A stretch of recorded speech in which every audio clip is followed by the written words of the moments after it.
Greetings to my fellow Peace Blunderers, and today we're discussing Game 2 of World Chess Championship 2023 edition. It is Ding as white this time around, and boy, what a game! Ridiculous opening move, check. Tough decision, gone wrong, check. Timer going down below 1 minute, check.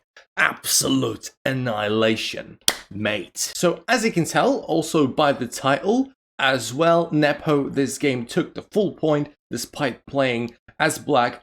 But it's not about the full point. Of course, it's always about the point. It's always about the win. But this game, it feels it's even more so, surprisingly, about the manner in which the point was received by Nepo. Now, the game went astray very quickly, and it stayed in that bonkers territory basically forever. The first couple of moves, however, were quite innocuous. We have d4, knight f6, we have c4, e6, very normal Indian game, knight f3, d5, transposing into the queen's gambit decline.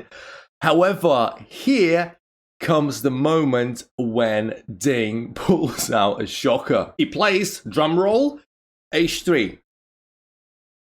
What? I swear, I looked at the library, the biggest one I've got, and I only found 10 games from this position, ever. And none of them were high-profile games, they were master games, so they were quite high-skilled, but nothing, absolutely nothing that even compares to the World Championship level. Now, what is the idea behind h3? I don't know. I honestly don't know. Maybe someone who's much better than me can tell. But to me, it just seems weird because h3 absolutely does nothing. In a lot of Queen's Gambit declined positions, h3 played so early is practically useless.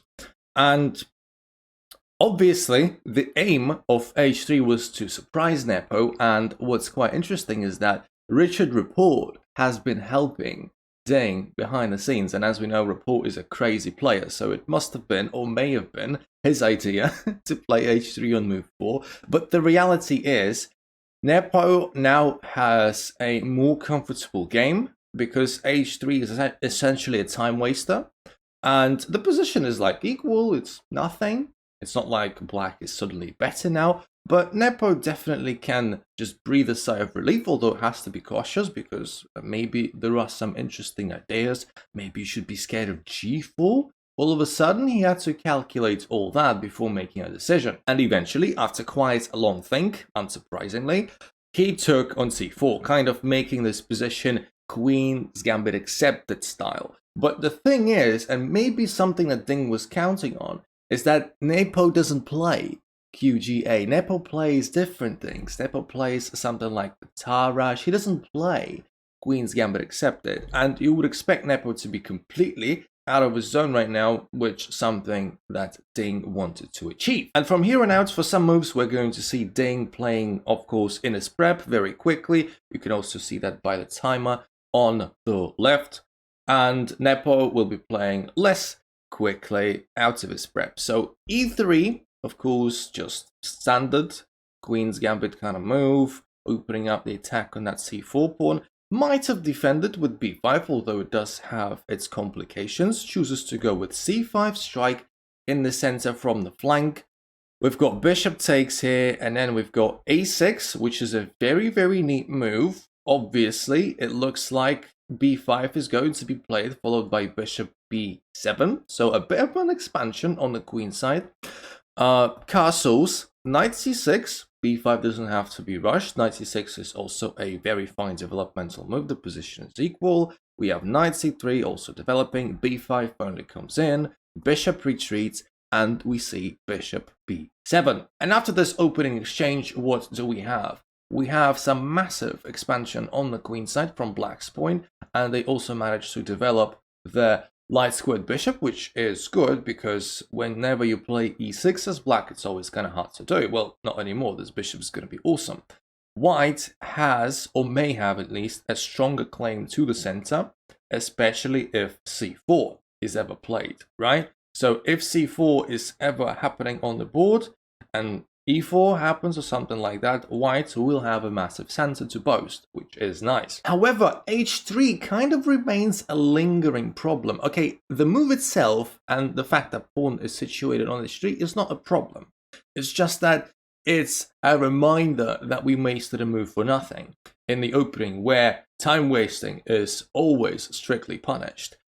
h3, the only thing it kind of does in the middle game is that it prevents something coming to g4, but nothing is going to come to g4 anytime soon, not in a position like this one. This knight feels very comfortable on f6 and it doesn't have to come to g4. Why would it do that if it's got nothing to attack, really? Some direct attacks on h2?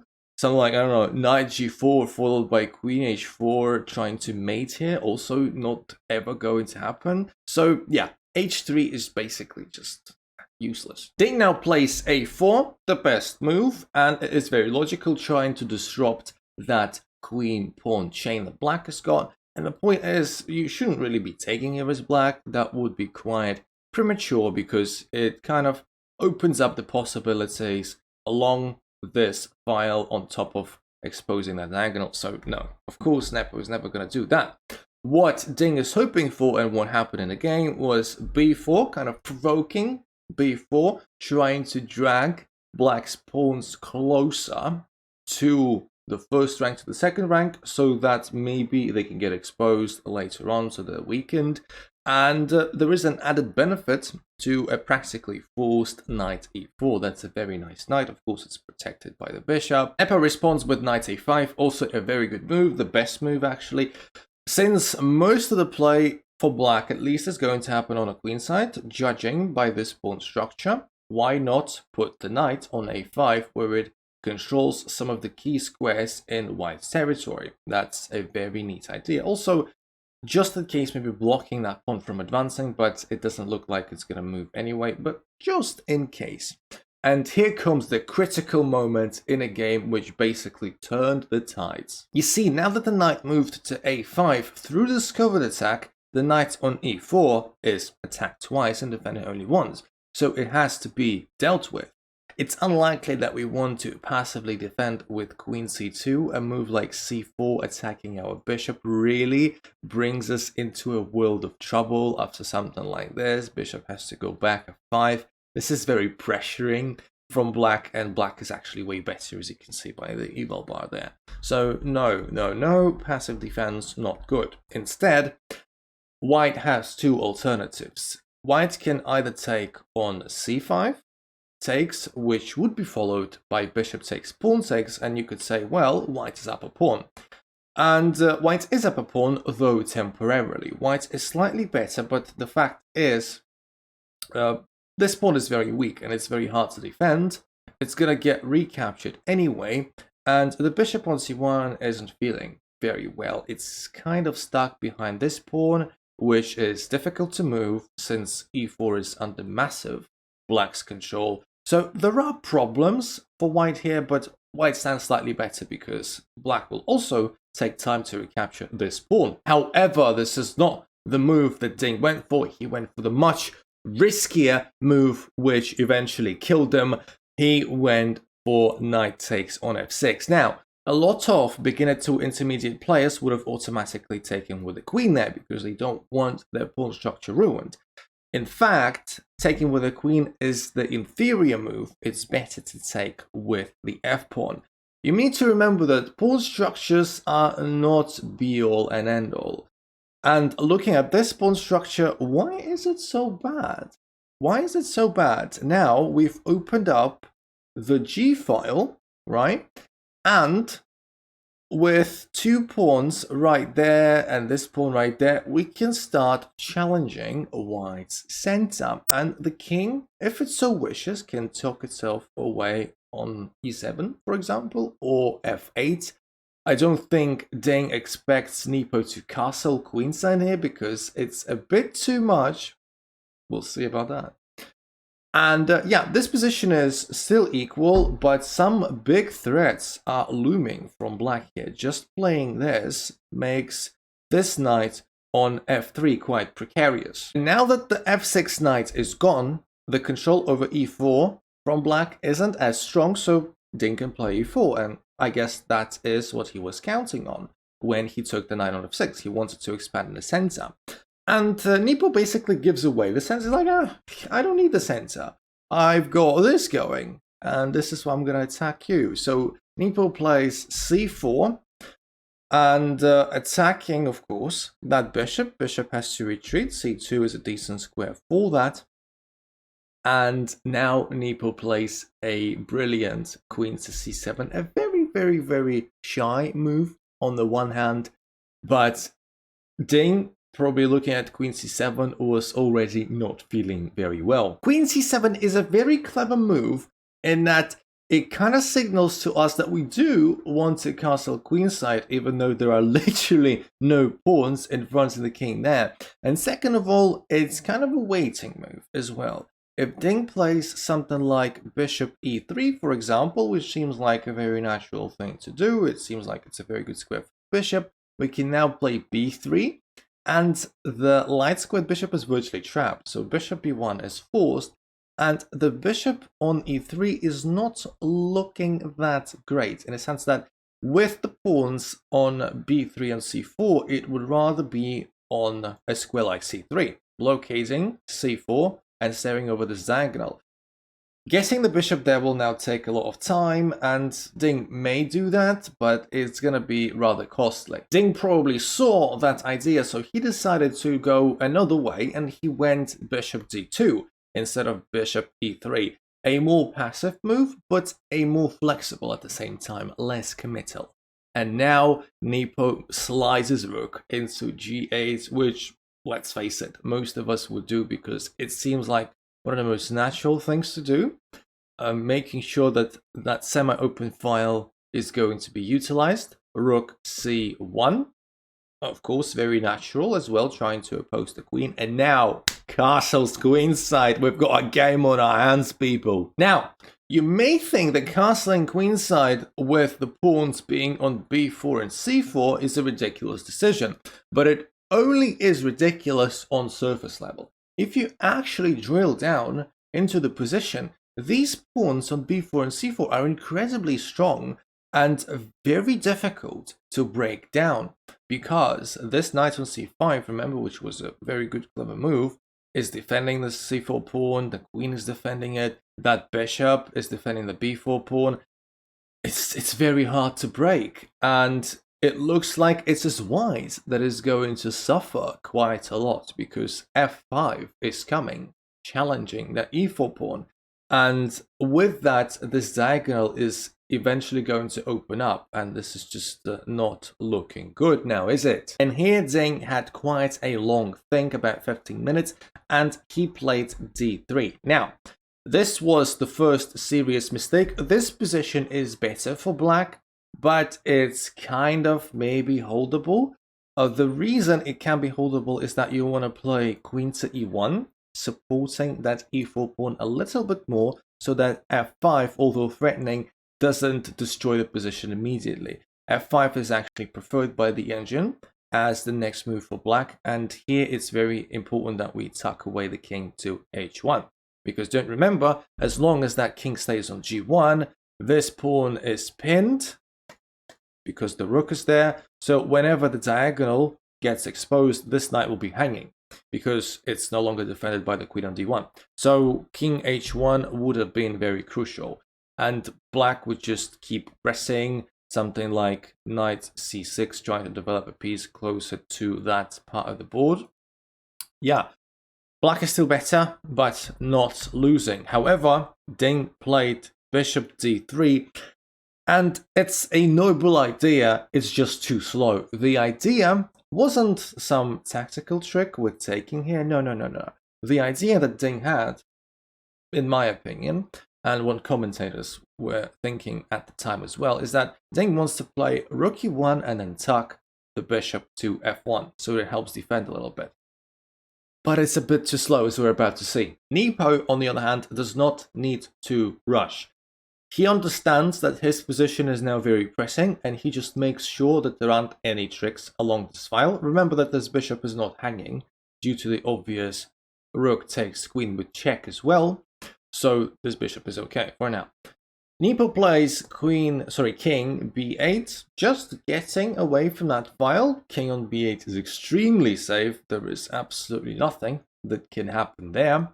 And now Ding follows up with his plan, a rook to e1, but again, this plan of rook e1, bishop f1 fails because of f5. f5 was a relatively obvious move, but you still got to play it. You still got to find it and play it.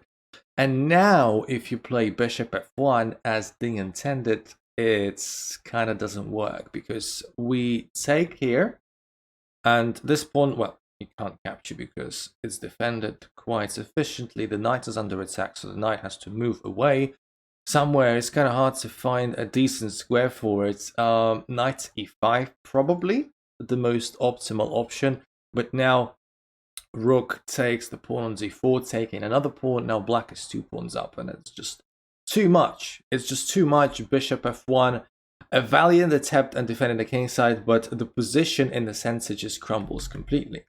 That's why, having realized the error of his ways and sort of accepting defeat, the bishop can't go to f1, Ding had to concede and play bishop back to c2. He wanted to keep the bishop still on that same diagonal, and now that the bishop is on c2, blocking the rook from attacking that pawn, Nepo feels it's a good time to bring the knight to c6. This pawn on c4 no longer needs defending, at least for now, and it's a good time to bring the knight closer to the center and attacking that pawn on d4 a second time. It's only defended once, so it's kind of hanging. Ding would be, well, it's kind of hard to find a good move here for Ding because it's already almost -3. You could say white is objectively lost. What happened in the game, Ding, it was an interesting find from Ding. He played bishop g5, attacking that rook and making sure that the pawn is now defended sufficiently. It's 2 against 2. Queen and knight defending, rook and knight attacking. And yes, we've also got this threat. However, Nepo can easily repel that threat with a brilliant move. Also quite natural, I would say, organic in a position, but still needs to be found. Rook takes bishop on g5, sacrificing in exchange, but enabling a massive attack very soon. And of course, knight takes rook on g5 is pretty much forced, otherwise you just lost the piece for nothing if you don't take. And now that the knight is gone from the f3 square, it was kind of a removing the defender tactic. This pawn is yet again vulnerable, which is easily exploited with knight takes c4, and this is far from pleasant. As we can see, the rook is now opposing the queen, and something has to be done about that. And Ding did do something about that. Queen h5 is the best move, but the best out of the bad bunch. Really getting the queen away from trouble, yes. Attacking that pawn, which is not very important, but yeah, sure.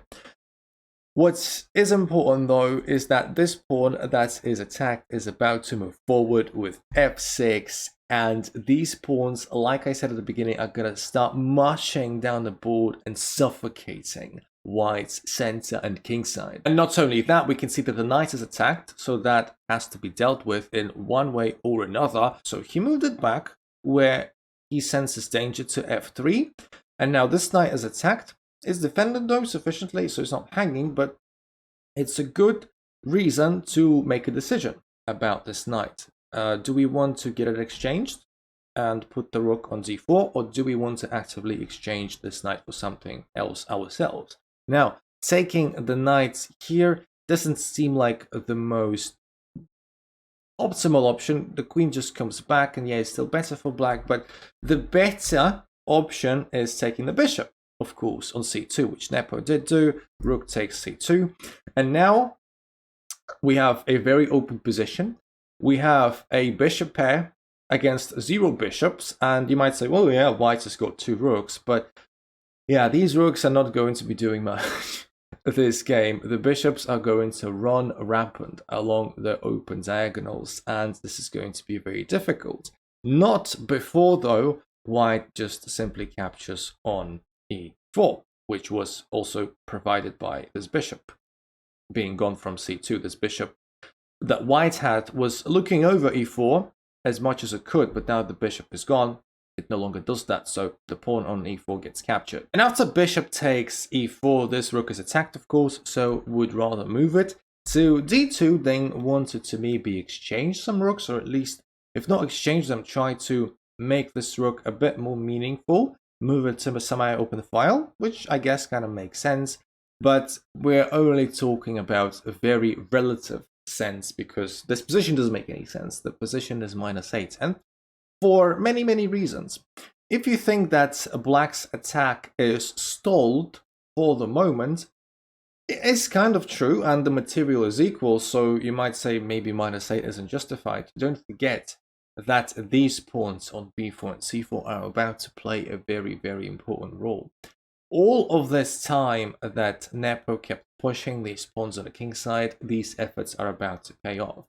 A move, something like c3, is now looking very, very, very ominous, because how are you going to defend this passed pawn? Remember that we have, as black, the dark squared bishop that is potentially controlling the queening square, and as white we don't have that bishop, so yeah, it's going to be very difficult to control. Nepo now plays bishop d6. Well, it's not that he was afraid of rook exchanges. No, I think the main idea here was to allow that bishop to go to f4 at some point, so it has a very clear path to the queening square. And like I said, it's not about the attack anymore. It's about these guys. We have 2-to-1 majority that is extremely strong, and it's very, very tough, if not impossible, to maintain.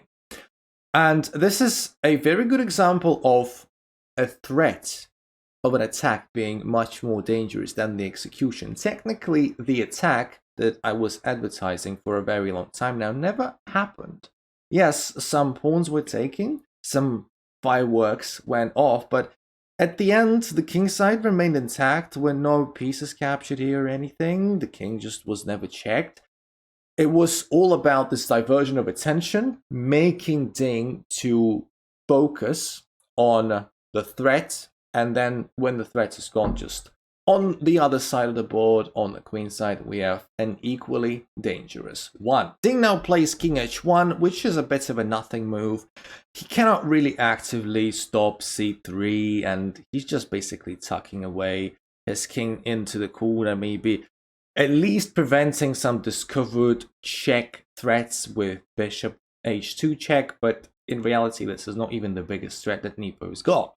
But you've got to consider the circumstances. You cannot find a good move here, and Ding has got 2 minutes left on the clock. This is move 26, by the way, and it means that Ding needs to make 14 moves in the remaining 2 minutes, because on move 40 they get an extra hour, but there is no increment. You don't get any time. This is all the time you've got. And this is physically difficult to make 14 moves in 2 minutes, let alone actually make them make sense. And finally, c3 is played, takes, because why not? Why wouldn't you capture this? The rook is under attack and has to move somewhere. The best move, it's only relative, is rook d1, of course, maybe even the most intuitive, but it does absolutely nothing because c2 attacking the rook, threatening promotion. Even if we block, which is the most sensible thing to do, we're getting bishop b4 that I forecasted, and yeah, the rook will have to either move away or sacrifice itself. And don't forget, we have these threats looming at some point in the future, so this is basically non-defendable. Is that even a word? I don't think so. Ding didn't play rook to d1 though. Let's go back. Ding played rook d4, which is more of the same. It doesn't really solve anything. At the end of the day, c2 is played. Queen h6 is a very interesting attempt, defending that square twice, and at this point anything works for black almost. Bishop a3 is fine, rook c8 is fine, adding a second supporter to the pawn. Yeah, this is just too painful. However, Nepo just basically pressed the wound even harder with e5, attacking that rook with a pawn, and rook has got no squares.